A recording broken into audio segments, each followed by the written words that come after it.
Assalamualaikum warahmatullahi wabarakatuh. Nama saya Widi Rahayu. NIM saya 1705520108. Di sini saya akan mempresentasikan tentang EduGames-nya Pak Arif Himawan soal audit pajak. Di sini saya akan menjelaskan tentang audit pajak dulu. Istilah audit pajak lebih mewakilkan kepentingan fiskus dalam melakukan pemeriksaan terhadap ketetapan wajib pajak, memenuhi kewajiban perpajakan, dan memaksimalkan penerimaan negara dari pajak yang harus diterima. Selanjutnya adalah pemeriksaan. Pemeriksaan itu adalah serangkaian kegiatan menghimpun, mengolah data, keterangan, dan bukti yang dilaksanakan secara objektif dan profesional berdasarkan suatu standar pemeriksaan untuk menguji kepatuhan pemenuhan kewajiban perpajakan dan untuk tujuan lain dalam rangka melaksanakan ketentuan peraturan perundang-undangan perpajakan.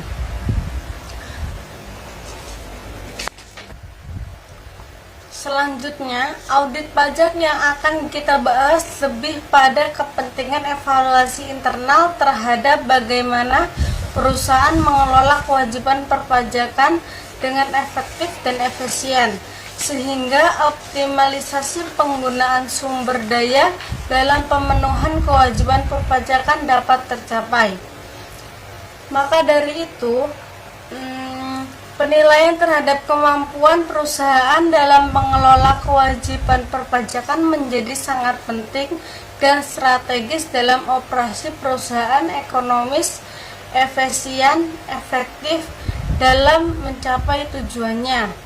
Banyak kasus sengketa perpajakan, kerugian-kerugian yang terjadi karena denda dari saksi administrasi perpajakan adalah akibat dari kurang mampunya wajib pajak mengelola kewajiban perpajakan, hilangnya kesempatan untuk melakukan efisien pengeluaran dengan memaksimalkan pembayaran pajak tanpa melanggar peraturan perpajakan, menyebabkan hilangnya potensi ekonomi.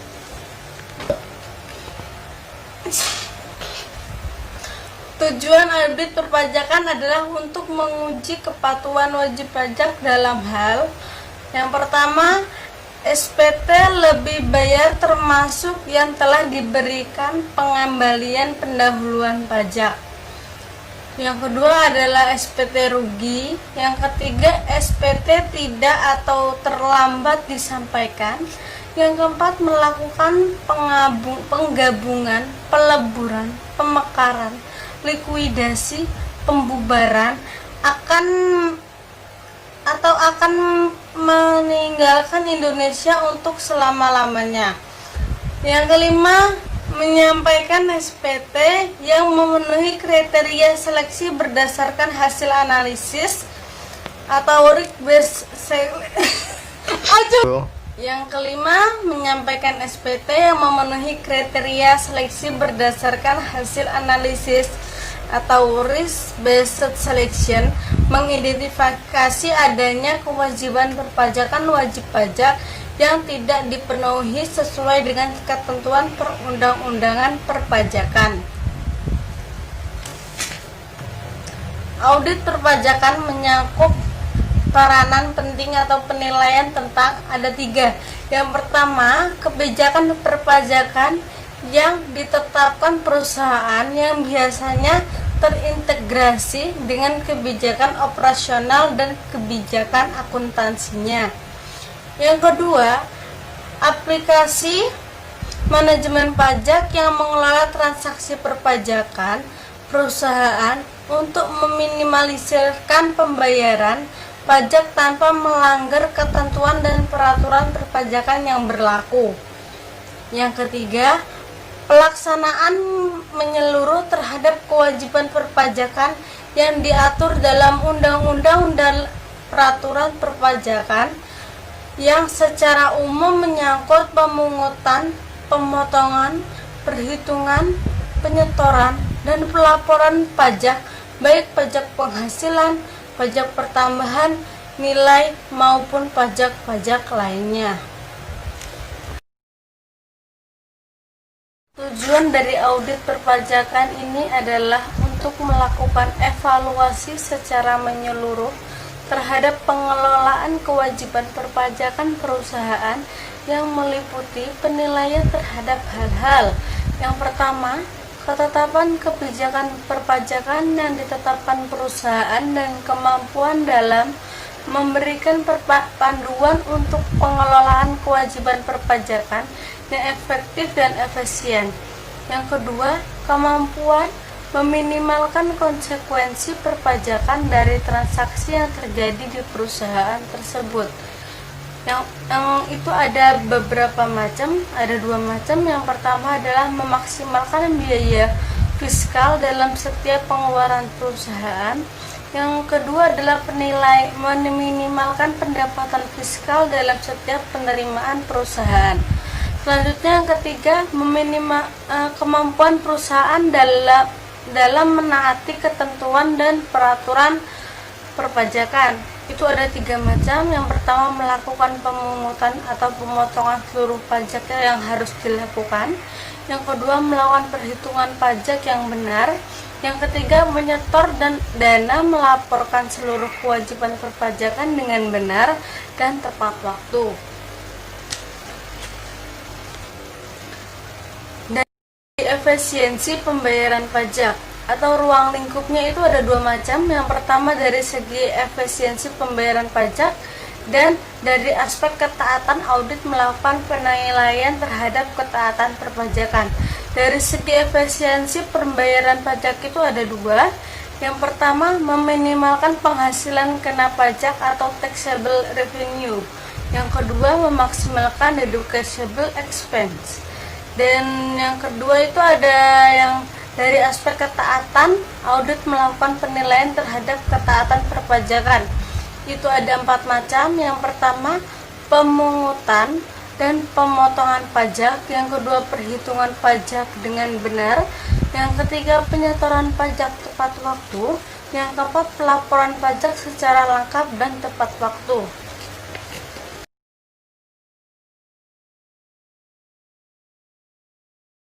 Selanjutnya, meminimalkan penghasilan kena pajak. Itu meminimalkan penghasilan kena pajak atau taxable revenue menyangkut strategi pengelolaan transaksi pendapatan agar tidak mengandung dampak perpajakan baik final maupun tidak final. Yang kedua, deduction expense. Itu memaksimalkan beban-beban yang diakui dan penghitungan pajaknya menyangkut strategi pengelolaan transaksi di mana setiap beban yang bisa diperhitungkan dalam penentuan besarnya pajak terutang. Selanjutnya, memasukkan pemberian natura dan kenikatan sebagai tunjangan dalam daftar gaji. Semua pemberian dalam bentuk natura dan kenikmatan tidak diakui sebagai beban fiskal, sehingga tidak bisa dikurangkan dalam bentuk perhitungan dasar dalam penggunaan pajak. Selanjutnya yang terakhir adalah tax review. Tax review dilakukan untuk menelaah dan menilai bagaimana kemampuan perusahaan dalam memenuhi seluruh kewajiban perpajakan.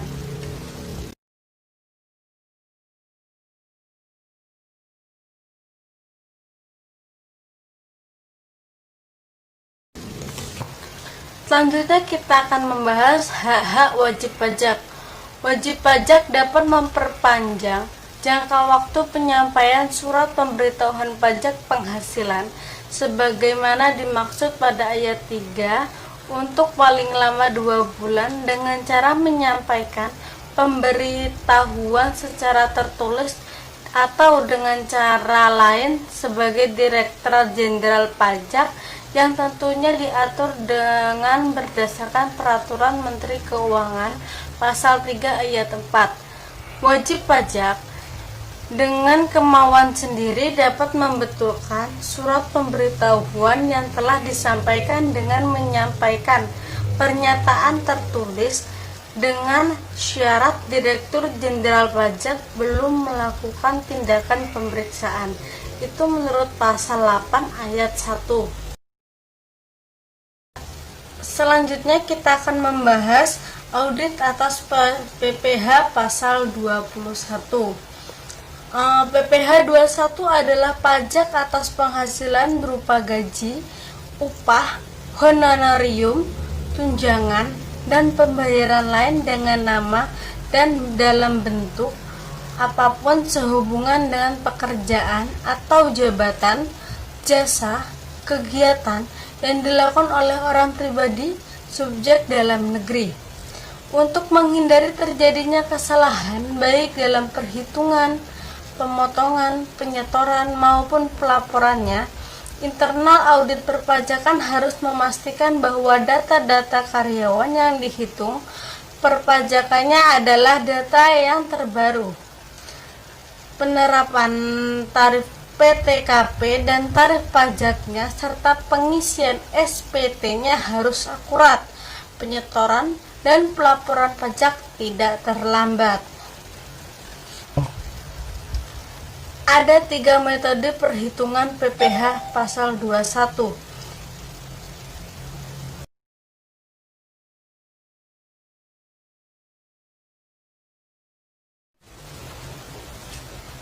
Ada 3 metode perhitungan PPh 21. Metode gross atau gaji kotor tanpa tunjangan pajak. Metode gross diterapkan bagi pegawai atau penerima penghasilan yang penanggung PPh 21 terutang sendiri. Yang kedua, metode gross up atau gaji bersih dengan tunjangan pajak.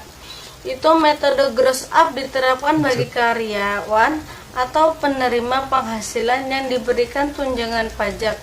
Gajinya dinaikkan terlebih dahulu sebesar pajak yang dipotong. Selanjutnya ada metode net atau gaji bersih dengan pajak ditanggung oleh perusahaan, yaitu metode net diterapkan bagi karyawan atau penerimaan penghasilan yang mendapatkan gaji bersih dengan pajak yang ditanggung perusahaan. Audit atas PPh pasal 23.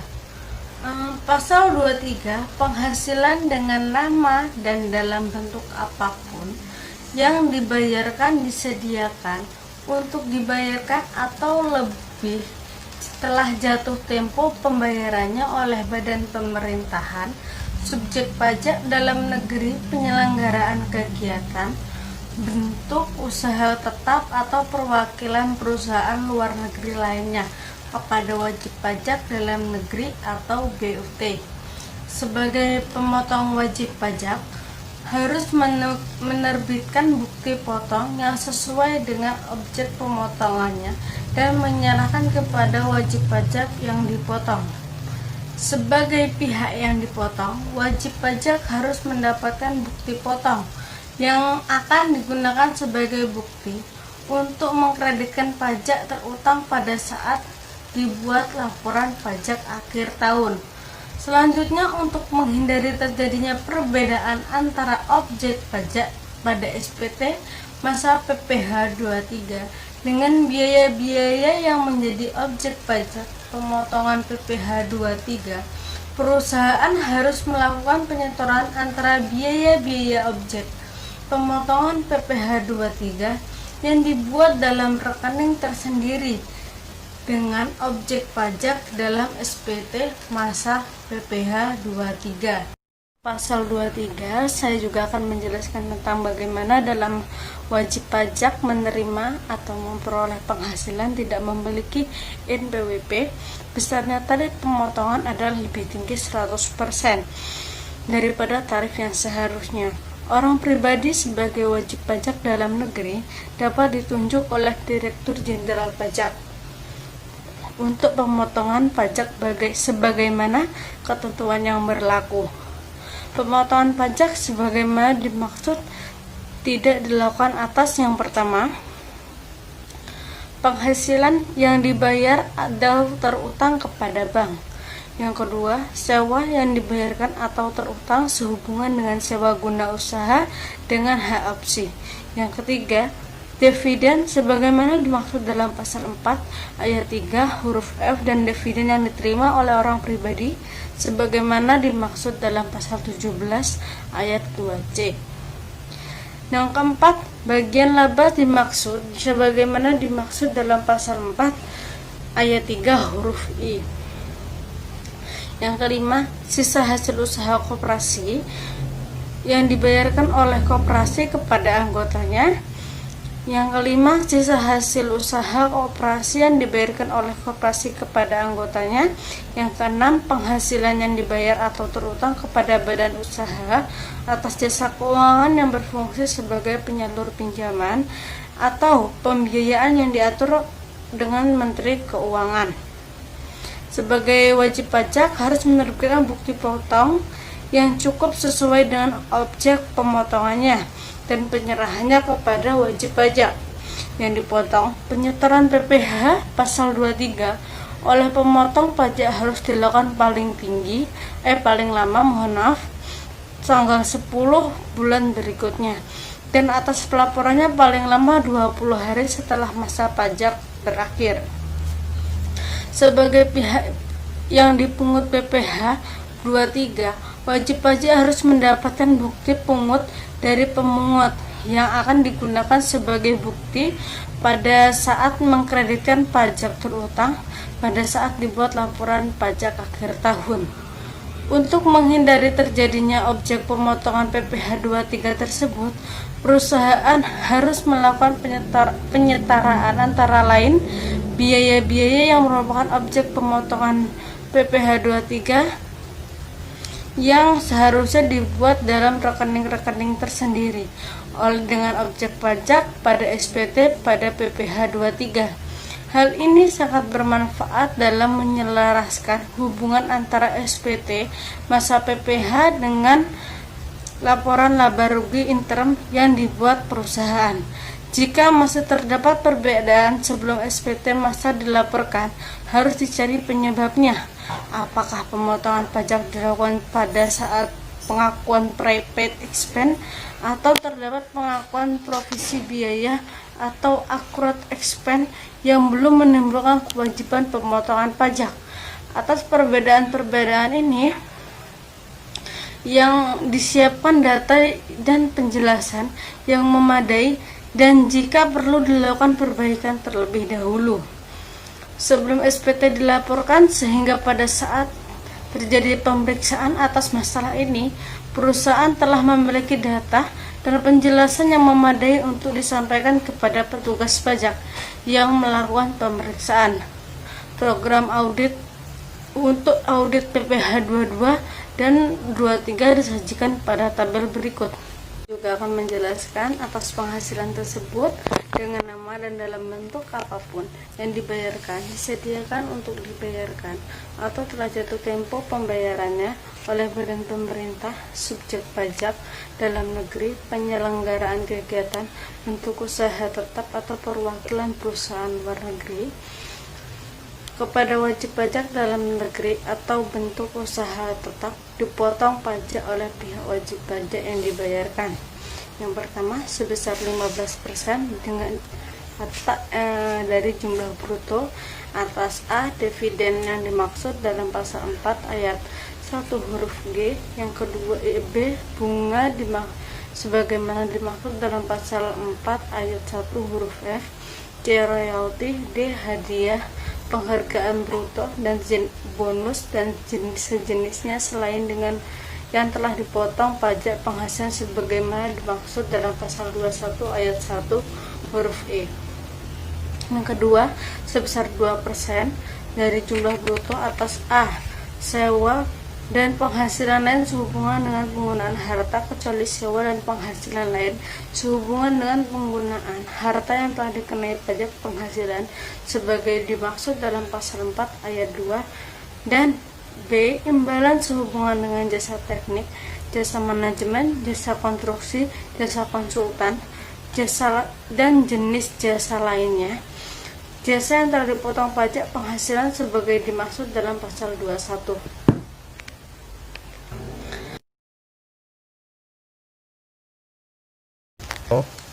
Selanjutnya kita akan membahas audit atas PPh pasal 25.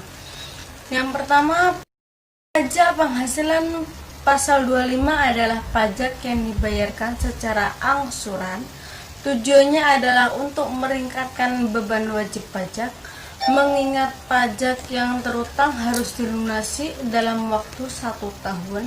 Pembayaran ini harus dilakukan sendiri dan tidak bisa diwakilkan oleh orang lain.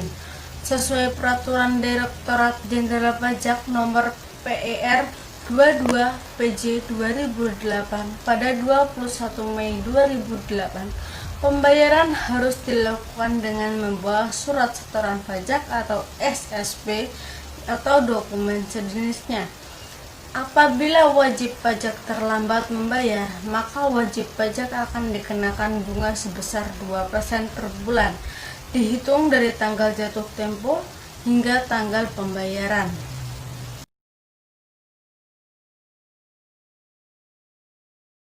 Selanjutnya, audit atas PPh 25. Besarnya angsuran wajib pajak yang harus dibayarkan sendiri oleh wajib pajak.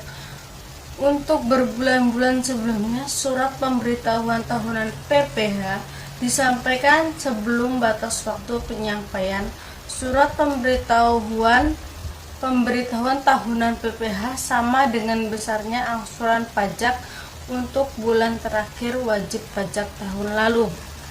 Selanjutnya, yang ketiga itu apabila dalam tahun pajak berjalan diterbitkan surat ketetapan pajak untuk tahun yang pajak lalu, besarnya angsuran pajak dihitung kembali berdasarkan ketetapan pajak tersebut dan berlaku mulai bulan berikutnya setelah bulan penerbitan surat ketetapan pajak. Yang keempat, Direktorat Jenderal Pajak berwenang untuk menetapkan perhitungan besarnya angsuran pajak dalam tahun pajak berjalan dalam hal tertentu. Yang kelima, Menteri Keuangan menetapkan perhitungan besarnya angsuran pajak bagi wajib pajak baru, bank BUMN, BUMD, wajib pajak masuk bursa, dan lain sebagainya. Audit atas PPh pasal 25 lanjutannya. Yang keenam, wajib pajak orang pribadi di dalam negeri dan tidak memiliki NPWP dan telah berusia 21 tahun yang bertolak keluar negeri wajib membayar pajak yang ketentuan diatur oleh wajib pajak. Ketentuan sebagai dimaksud dalam ayat 8 berlaku sesuai dengan Desember 2010. Penyetoran PPh 25 harus dilakukan paling lambat tanggal 15 bulan berikutnya. SSP atas setoran tersebut harus disimpan dan memiliki nilai yang sama dengan angsuran PPh 25 yang telah dilakukan pada buku besarnya. Pengkreditan PPh 25 pada perhitungan pajak terutang akhir tahun harus didukung dengan SSP PPh 25 dengan jumlah yang sama. Selanjutnya saya akan menjelaskan lebih detail tentang PPh 25. Yang pertama, besarnya angsuran pajak dalam tahun pajak berjalan yang harus dibayar oleh wajib pajak untuk setiap bulan adalah besar pajak penghasilan yang terutang menurut surat pemberitahuan pajak penghasilan tahun pajak yang dikurangi dengan A. Pajak penghasilan yang dipotong sebagaimana dimaksud pasal 21 dan pasal 23 serta pajak penghasilan yang dipungut sebagaimana dimaksud dalam pasal 22, dan B. Pajak penghasilan yang dibayar atau terutang dari luar negeri yang boleh dikreditkan sebagaimana dimaksud dalam pasal 24 dibagi 12 atau banyaknya bulan dalam sebagian tahun pajak. Lalu yang kedua, besarnya angsuran pajak yang harus dibayar sendiri oleh WP atau wajib pajak untuk bulan-bulan sebelum surat pemberitahuan pajak penghasilan disampaikan sebelum batas waktu penyampaian surat pemberitahuan tahunan, pajak penghasilan sama dengan besarnya angsuran pajak untuk bulan terakhir tahun pajak. Yang ketiga, apabila dalam tahun pajak berjalan diterbitkan surat ketetapan pajak untuk tahun pajak yang lalu, besarnya angsuran pajak dihitung kembali berdasarkan surat ketetapan pajak tersebut yang berlaku mulai bulan berikutnya dan bulan penerbitan surat ketetapan pajak. Selanjutnya yang keempat, Direktorat Jenderal Pajak berwenang untuk menetapkan perhitungan besarnya angsuran pajak dalam tahun pajak berjalan dalam hal-hal tertentu sebagai berikut. Yang pertama, wajib pajak berhak atas kompensasi kerugian. Yang B, wajib pajak memperoleh penghasilan tidak teratur. Yang C, surat pemberitahuan tahunan pajak penghasilan tahun yang lalu disampaikan setelah lewat batas waktu yang ditentukan. Yang D, wajib pajak diberikan perpanjangan jangka waktu penyampaian surat pemberitahuan tahunan pajak penghasilan. Yang E, wajib pajak membutuhkan sendiri surat pemberitahuan tahunan pajak penghasilan yang mengakibatkan angsuran bulanan lebih besar dari angsuran bulanan sebelum pembetulan. Yang F, terjadi perubahan keadaan usaha atau kegiatan wajib pajak. Yang kelima, Menteri Keuangan melakukan perhitungan besarnya angsuran pajak bagi A, wajib pajak baru, B, bank, badan usaha milik negara, badan usaha milik daerah, wajib pajak masuk bursa, dan wajib pajak lainnya yang berdasarkan ketentuan peraturan perundang-undangan yang harus membuat laporan keuangan berkala. C, wajib pajak orang pribadi pengusaha tertentu dengan tarif paling tinggi 0,75% dari peredaran bruto. Yang keenam, wajib pajak orang pribadi dalam negeri yang tidak memiliki nomor NPWP yang telah berusia 21 tahun dan bertolak ke luar negeri wajib membayar pajak dengan ketentuan yang diatur oleh peraturan pemerintah. Yang ketujuh, yang terakhir, ketentuan sebagaimana dimaksud pada ayat 8 berlaku sampai tanggal 31 Desember 2010 pada penyetoran PPh 25 harus dilakukan paling lambat tanggal 15 bulan berikutnya. SSP atas setoran tersebut harus disimpan dan dimiliki nilai yang sama dengan angsuran PPh 25 yang telah dilakukan pada buku besarnya. Pengkreditan PPh 25 perhitungan pajak terutang akhir tahun harus dihitung atau dilampiri dengan SSP PPh 25 dengan jumlah yang sama. Selanjutnya kita akan membahas tentang audit atas kewajiban PPN. PPN itu adalah pertambahan nilai kewajiban pajak yang telah ditetapkan sebagai pengusaha kena pajak atau PKP, meliputi pemungutan, penyetoran, dan pelaporan pajak pertambahan nilai atas penyerahan barang kena pajak atau BKP, jasa yang kena pajak JKP yang diserahkan seperti yang diatur pada pasal 3A, pasal 4U, dan nomor 42 tahun 2009 tentang PPN.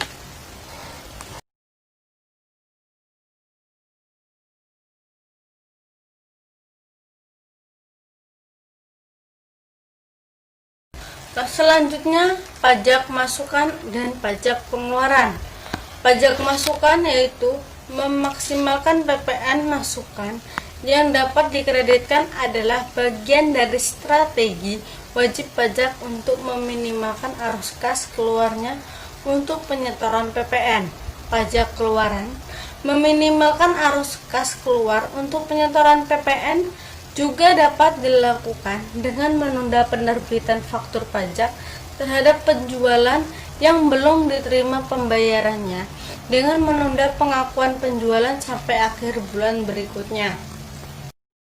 Tentang audit atas kewajiban PPN.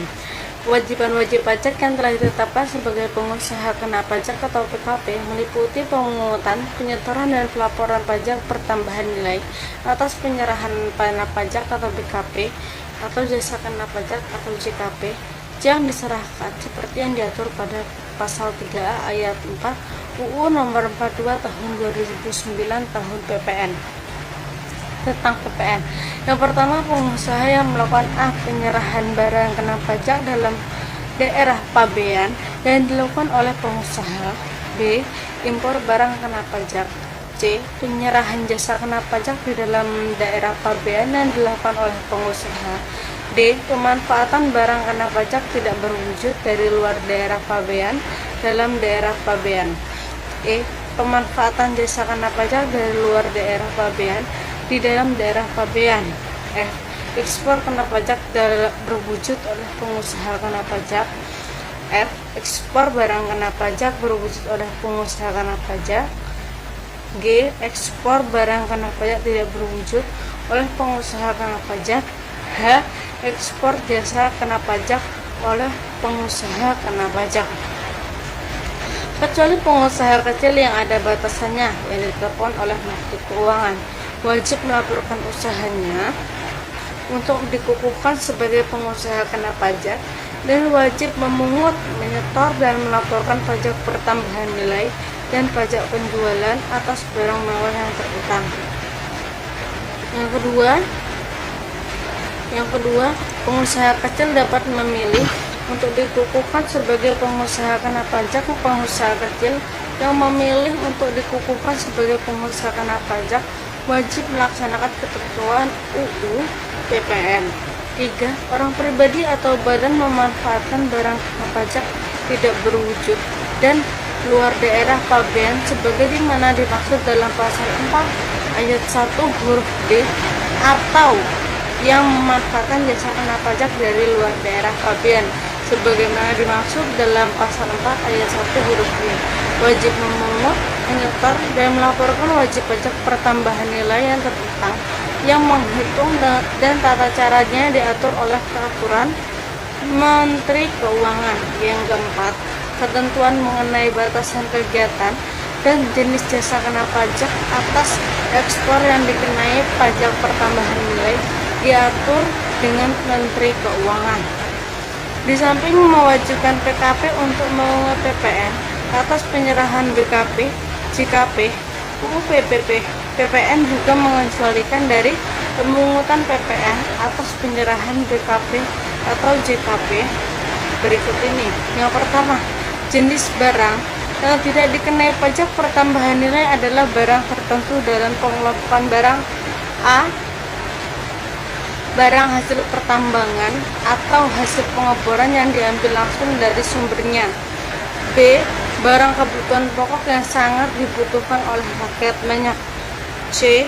Makanan dan minuman yang disajikan di hotel, restoran, rumah makan, warung, dan sejenisnya, meliputi makanan dan minuman baik yang dikonsumsi di tempat maupun tidak, termasuk makanan dan minuman yang diserahkan oleh usaha jasa, boga atau catering. Yang D. Uang, emas batangan, dan surat berharga. Yang kedua, jenis-jenis jasa. Jenis jasa yang tidak dikenai pajak pertambahan nilai adalah jasa tertentu atau pengelompokan jasa. A. Jasa kesehatan medis. B. Jasa pelayanan sosial. C. Jasa pengiriman surat dengan perangko. D. Jasa keuangan. E. Jasa asuransi. F. Jasa keagamaan. G. Jasa pendidikan. H. Jasa kesenian dan hiburan. I. Jasa penyiaran dan tidak beriklan. J. Jasa angkutan umum di darat, di air, jasa angkutan udara dalam negeri yang menjadi bagian yang tidak terpisahkan dari jasa angkutan udara luar negeri. K.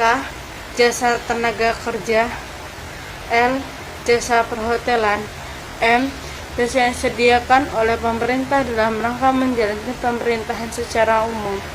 N. Jasa penyediaan tempat parkir. U. Jasa telepon umum yang menggunakan uang logam. P. Jasa pengirim uang dengan wesel atau pos. Q. Jasa boga atau catering. Atas penyerahan BKP atau JKP yang dilakukan sesuai dengan KMK nomor 84 atau PMK 303 2012, wajib pajak menerbitkan faktur pajak untuk setiap tahunnya. Pengusaha kena pajak wajib membuat faktur pajak untuk setiap 1.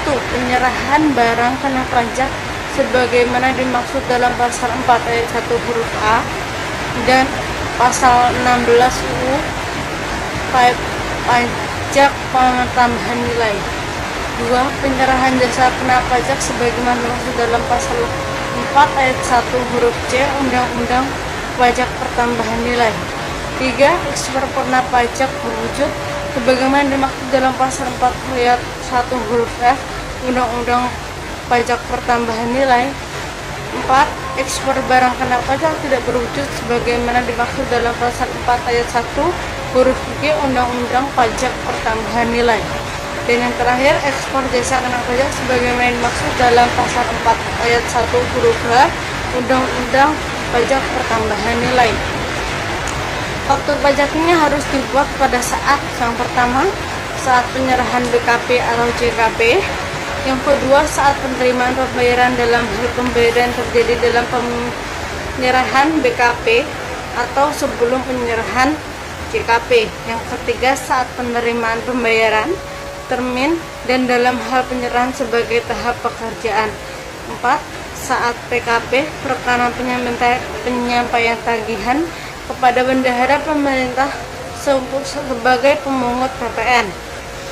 Faktur pajak penjualan yang memuat keterangan dan pengisian sesuai dengan ketentuan dalam faktur pajak, yaitu memuat 1.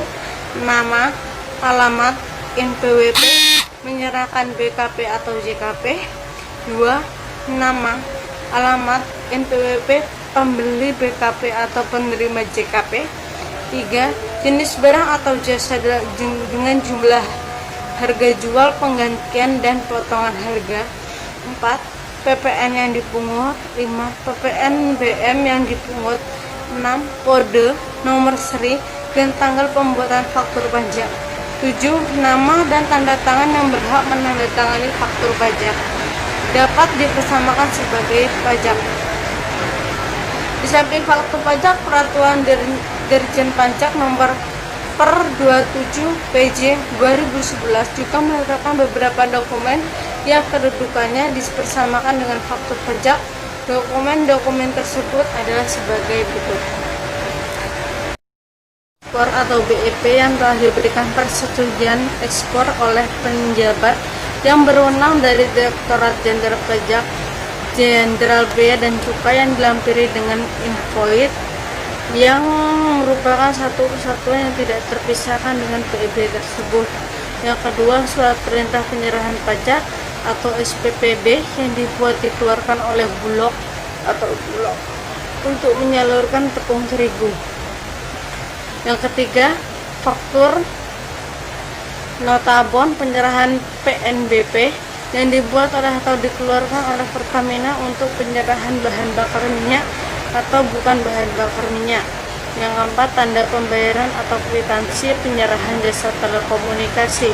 Yang kelima, tiket, surat kargo atau bukti penyerahan delivery bill dan dikeluarkan untuk penyerahan jasa angkutan udara dalam negeri.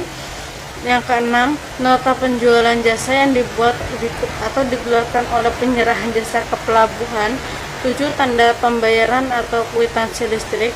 8. Pemberitahuan ekspor jasa pajak atau barang kena pajak tidak berwujud dilampiri dengan invoice yang merupakan satu kesatuan yang tidak terpisahkan dalam pemberitahuan ekspor jasa kena pajak atau barang kena pajak tidak berwujud. Untuk ekspor jasa kena pajak atau barang kena pajak tidak berwujud. 9. Pemberitahuan impor atau PIB yang dilampiri dengan surat setoran pajak, surat pabean, cukai dan pajak SSPCP atau bukti pungutan pajak Direktorat Jenderal Pajak Bea Cukai yang merupakan satu kesatuan yang tidak dipisahkan dengan PIB tersebut. Untuk impor barang kena pajak, surat setoran pajak, pembayaran pajak, pertambahan nilai. Atas pemanfaatan barang kena pajak tidak berwujud atau jasa kena pajak dari luar pabean. 10 bukti tagihan atas penyerahan barang kena pajak atau jasa kena pajak oleh perusahaan air minum. 11. Bukti tagihan atau trending confirmation atas kena pajak oleh perantara efek luar. 12. Bukti tagihan atau penyerahan jasa kena pajak oleh perbankan.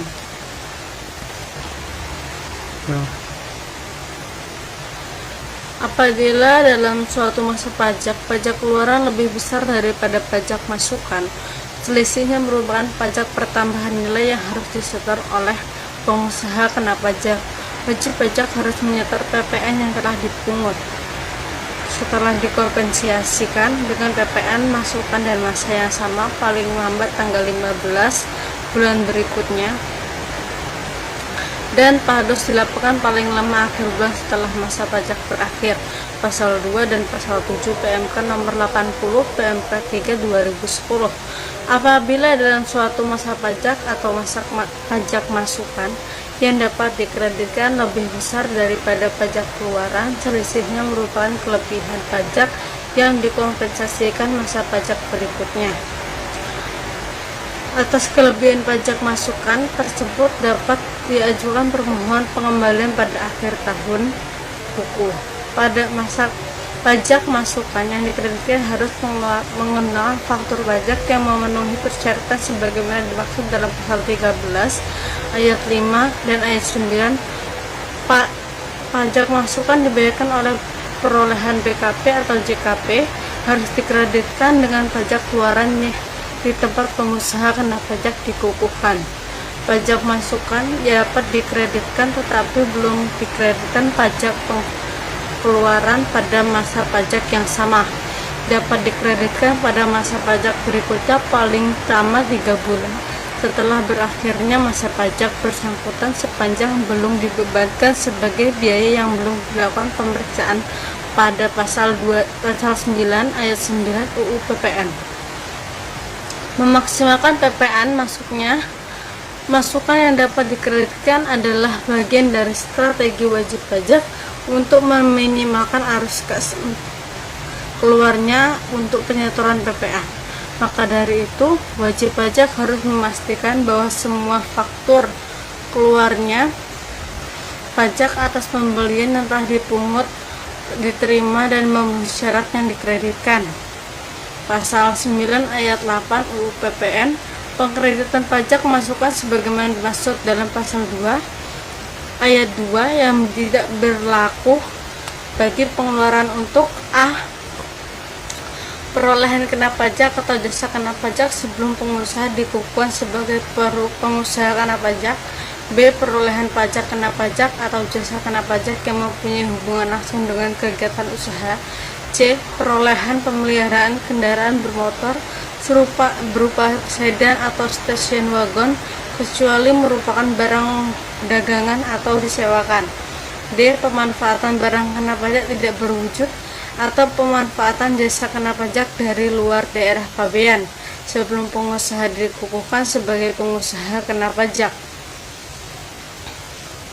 E. Perolehan barang kena pajak atau jasa kena pajak yang faktur pajaknya tidak memenuhi ketentuan sebagaimana dimaksud dalam pasal 13 ayat 5 atau ayat 3 yang tidak mencantumkan nama, alamat, NPWP, pembeli barang kena pajak atau penerima jasa kena pajak. F. Pemanfaatan barang kena pajak tidak berwujud atau pemanfaatan kena pajak dari luar daerah pabean dan faktur pajaknya tidak memenuhi sebagaimana dimaksud pasal 13 ayat 6. G. Perolehan barang kena pajak, jasa kena pajak, masukan ditagih dengan penerbitan ketetapan pajak. H. Perolehan barang kena pajak atau jasa kena pajak masukan tidak dilaporkan dalam surat pemberitahuan masa pajak pertambahan nilai yang ditentukan pada masa yang dilakukan pemeriksaan. I. Perolehan barang kena pajak selain barang modal jasa kena pajak sebelum pengusaha kena pajak berproduksi sebagaimana dimaksud dalam pasal ayat A2. pada masukan yang dibayarkan oleh perolehan barang kena pajak, perolehan jasa kena pajak atas penyerahan dibebaskan dari pengenaan pajak pertambahan nilai tidak dapat dikreditkan. Di samping dimaksimalkan mengkreditkan pajak masukan, meminimalkan arus kas keluar untuk penyetoran PPN, dan juga dapat dilakukan dengan cara menunda penerbitan faktur pajak terhadap penjualan yang belum diterima pembayaran dengan menunda pengakuan penjualan sampai akhir bulan berikutnya. Terima kasih, sekian presentasi dari saya. Wassalamualaikum warahmatullahi wabarakatuh.